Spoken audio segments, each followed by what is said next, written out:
Hi, I'm Dave, and welcome to Old Dad Studio. This is February 27th, 2025. This is vlog number 58 in the series for this year. And right off the bat, no, I have not gotten my beard trimmed or my hair cut yet. But thanks for asking. Eventually I will.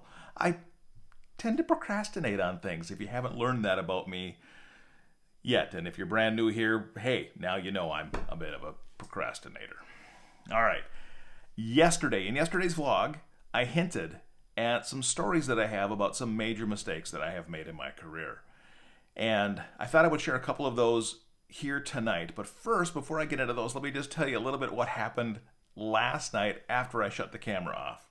Now, I did get the vlog out on time.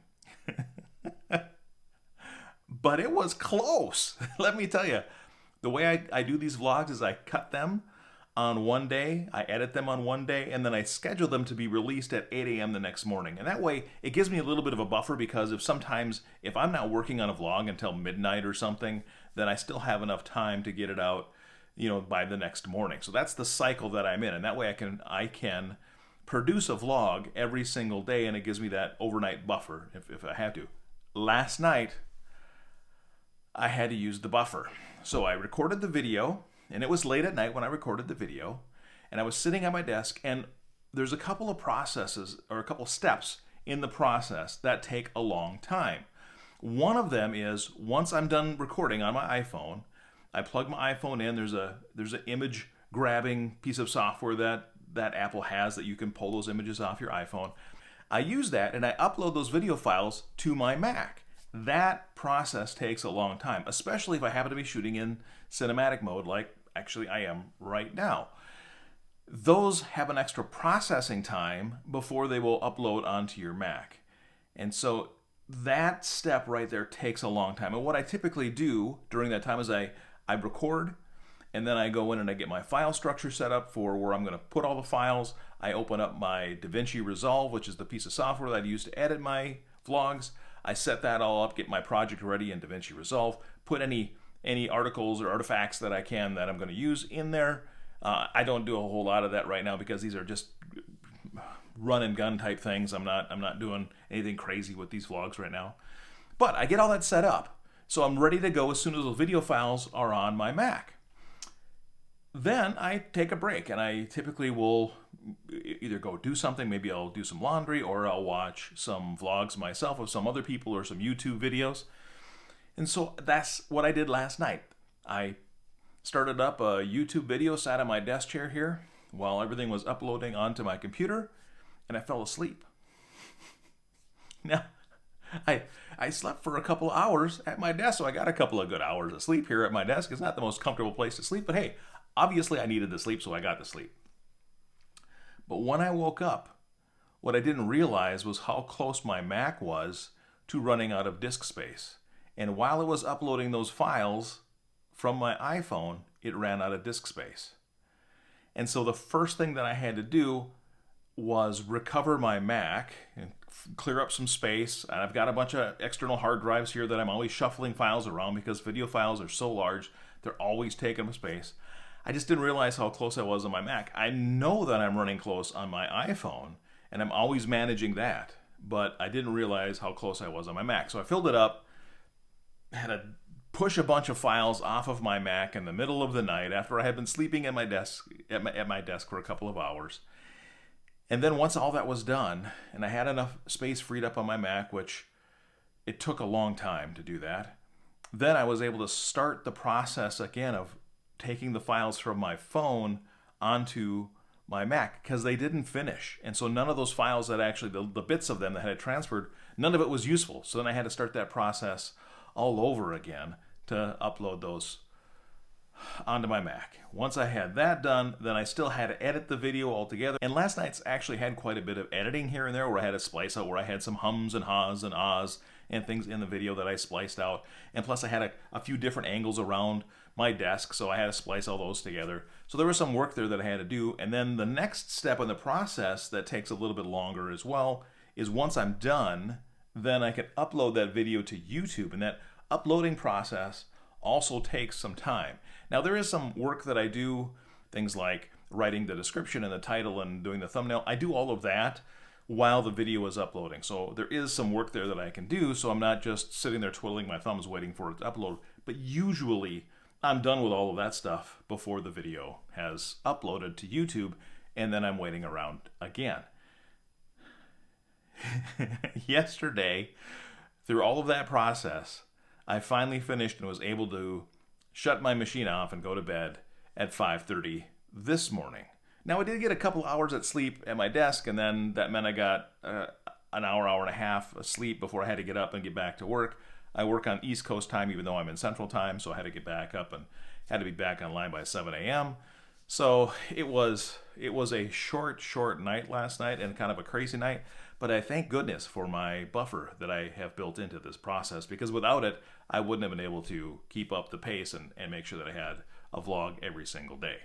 All right, so there's a modern mistake, a mistake of just yesterday.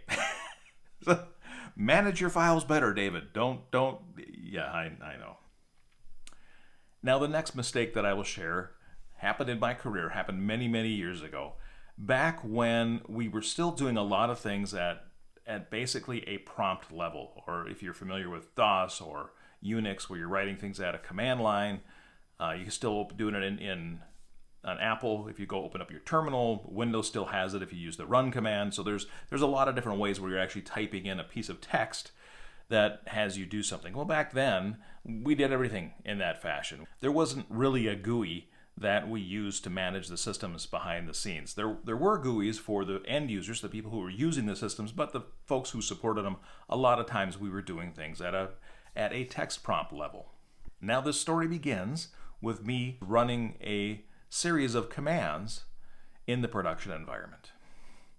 And what I was doing was running some data into the system. I was trying to populate some data into the system and into the database, and I was doing this at a command level. And in order to do that, I had to fire up a process that ran on the system.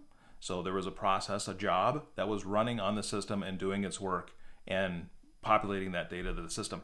Now, this is something that I myself didn't do a lot of. I did somewhat in my career. I did a little bit of that hands-on type stuff, but I've been either a manager or a project manager for the most of my career. So when the time frame that I actually did hands-on analyst work was a pretty small percentage of my overall career. However, I'm doing this, working diligently away, getting this data into the system. And when I was done, I needed to stop that process. And so in order to stop that process, there was a specific command that you ran at the command line. And what you would do is you would run a command that said, stop this process from running. And you would put in the command, and then you would put in the name of the process that was running on your system. And so it would know which process to stop. Now, what I did by mistake is I entered in a wildcard character rather than actually naming my process. I hit enter. That wildcard character that I entered in there told the computer system to go out and stop all processes across the entire system in the production environment where people were actively working. And this was at a hospital and a clinic. So there were people who were seeing patients and doing things, and the system just went away. I stopped every process across that entire system, and that was not the proper way to shut down the system either, just by killing all of the processes. So it created a mess. Eventually we recovered. I did not get fired. It was a mistake that I made. They chalked it up to human error. Interestingly enough, back in those days, things like that, where somebody was working on the system who had like administrative god rights to the system, was pretty common. And every now and again, somebody would do something like that and either take the whole system down or take pieces of the system down just because the rights that we had, and if you made a typo, you would make a mistake. Now, that's some of the things that we have learned over time in IT, and I know it still happens today. There was an incident earlier this week that I was aware of where somebody did something very similar, where they did something with networking gear and had made a typo and pushed something to production that should not have gone, and it created all kinds of issues. And so, again, something one person did with one line of text code that created a mess for an entire organization. That's what happened to me. And you think that our computer systems, they're incredibly complex. They are amazing in what they can do, but yet behind the scenes, they could still be incredibly fragile. And one keystroke from one person can take down the entire system.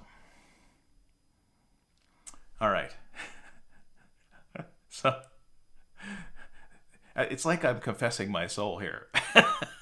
Oh, my work soul, I guess. Anyway, so that's the first one. The second one wasn't as technically as much of a doozy as that one, but it was a doozy. Shortly after I became a manager of a team of developers for the very first time in my career, the organization that I worked for was doing a large software replacement project. And the piece of software that our team managed and used was old, out of date, out of support, and as part of this overall solution, needed to be replaced.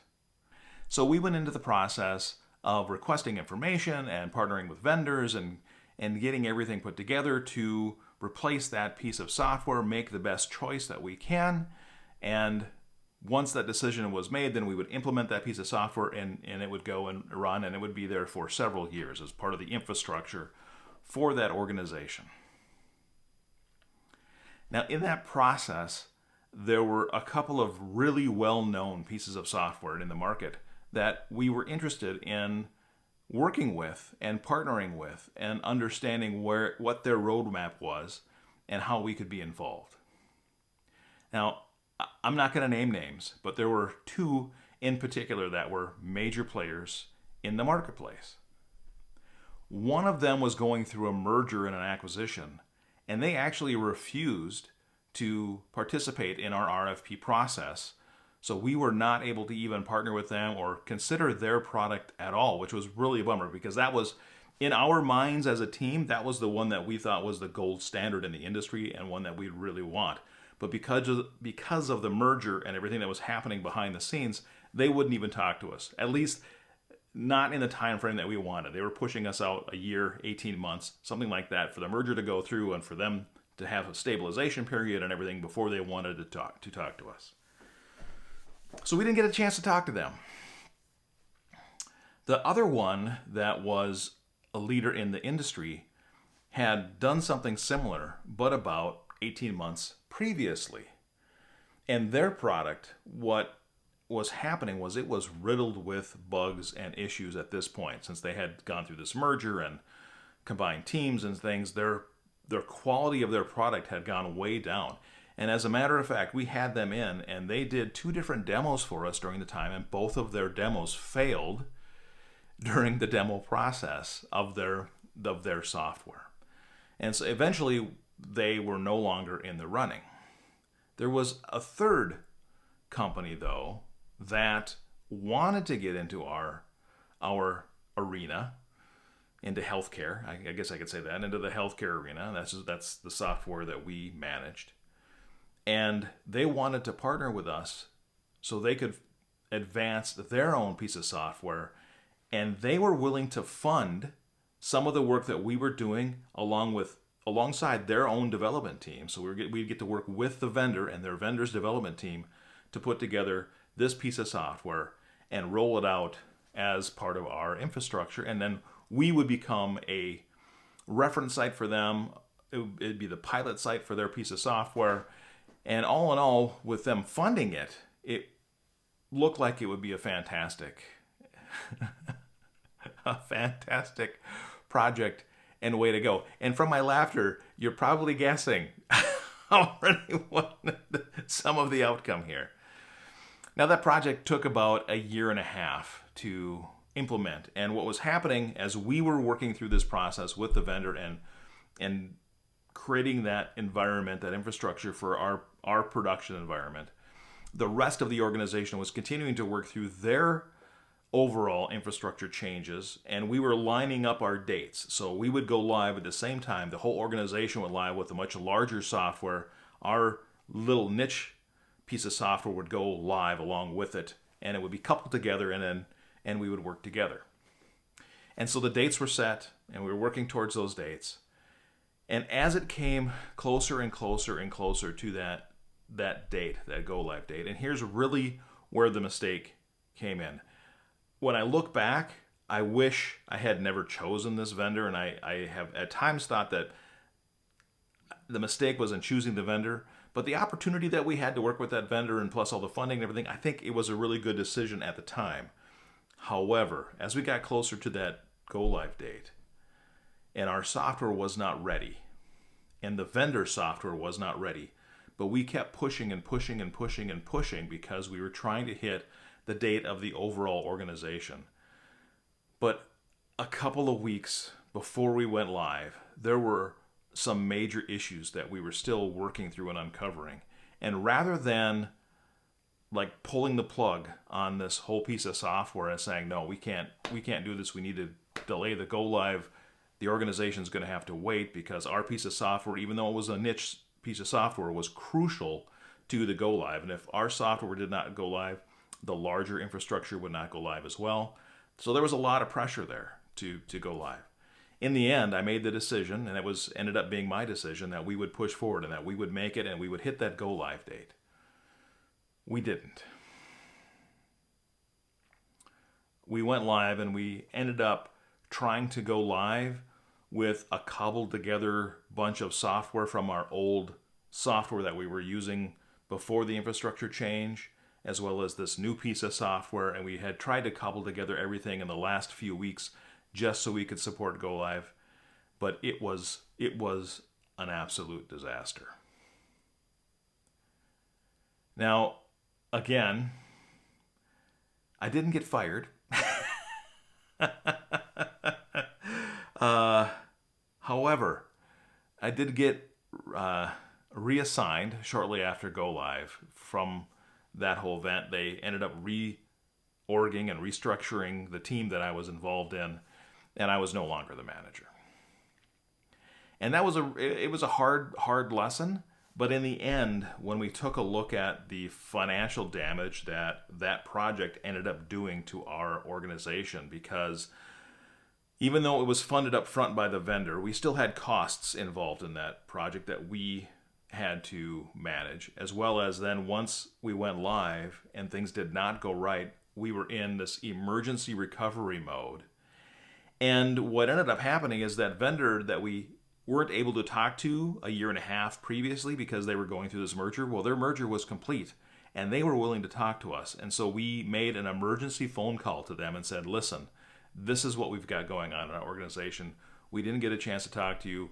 If you're willing to come in and do an assessment, see if we can bring a team on site, help us fix this using your software, we'll rip out this new one and we'll replace it with yours and we'll get this done lickety-split. And so that's what ended up happening. And so that whole process, along with everything that we had done, cost about $2 million to the organization. So the decision that I made to continue on with this piece of software and try to make it work ended up being about a $2 million mistake. Now, in today's money, so this is 2025, this was back in the early 90s. So $2 million to a healthcare organization in the early 90s versus today, that was a huge hit. I don't know what the equivalency would be today, but it was a huge hit for that particular organization. And it was a small organization. It wasn't some big, massive healthcare organization. It was a small local healthcare organization. So it was a massive hit. But after everything was all said and done from that event, and we were able to bring in that other vendor and put all the pieces back together and get everybody running, and the craziness was done, and we kind of got back to business as normal, but I was no longer the manager of the team. That event in the end is one of those mistakes that I made that really changed my life. So that mistake changed the trajectory of my life. I was very content being the manager of that team, and we had a great team and we had a lot of fun, And we did some things that we all felt very proud of that we were doing for that organization. And we did some truly amazing things for an organization of that size. And because of that mistake, though, I ended up leaving that organization after we got everything put back together and took a left turn in my career and went on to, I guess, be where I am today. Which isn't so bad. But having to live through all of that in order to get here, I much rather have done it on a positive note than on, a really sour, horrible mistake that I made. All right, that's going to do it for today. This was vlog number 58 in the series. Thank you very much, everybody, for watching and liking and subscribing and leaving comments. Thank you very much. I'm having a lot more engagement than I thought I was going to, and I really, truly appreciate it. So thank you. And for today, that's it. I guess I will see you tomorrow.